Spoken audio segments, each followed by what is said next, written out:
Because I had to take a ride to Providence, cause man, I'm already it's covered concrete dust and I'm dying. I don't have one single songwriting process.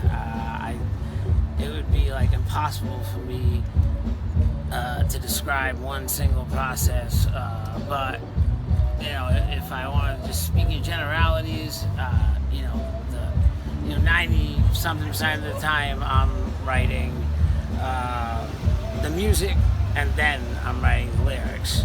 I might get like a line or a couple big lines or maybe like a title before the music comes, but generally speaking, I work out the music and then I get the lyrics.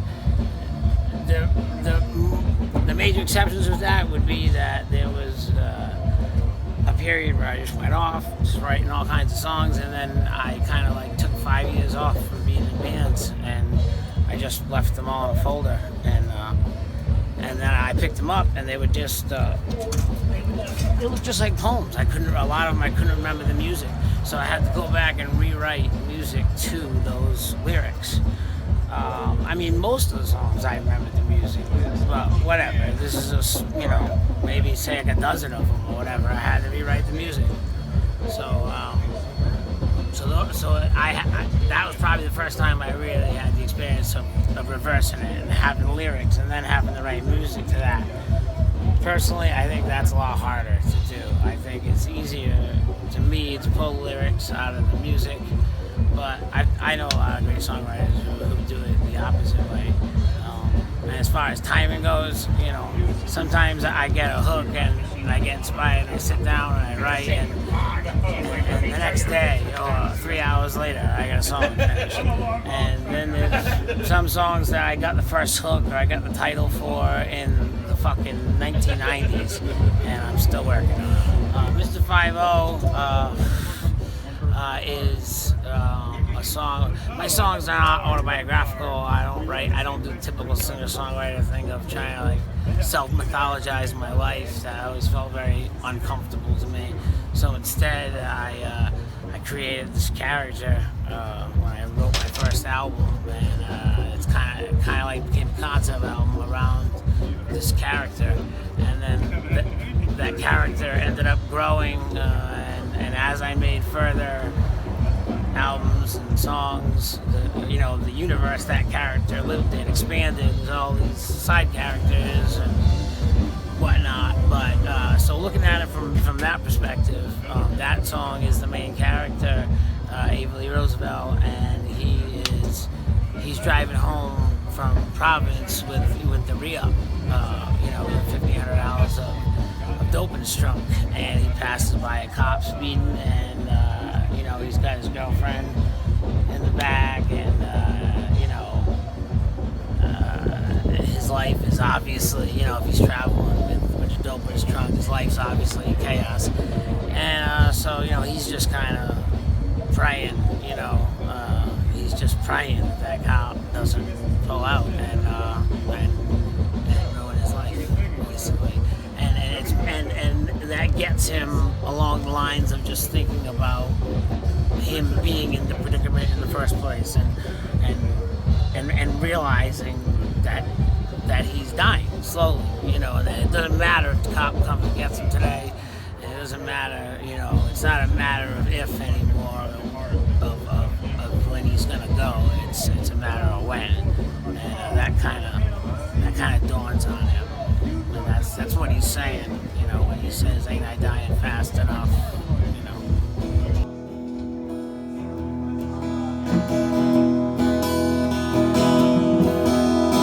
Please don't turn and chase me, Mr. 5-0. Please don't turn and chase me, Mr. 5-0. 'Cause I got $1,500 of junk, sweet child wine in the back of the trunk.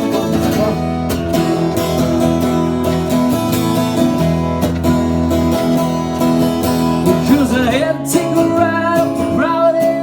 Smell of already shit's got a concrete dust, and I'm dying fast enough. As near as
don't turn around, chase me, Mr. 5-0.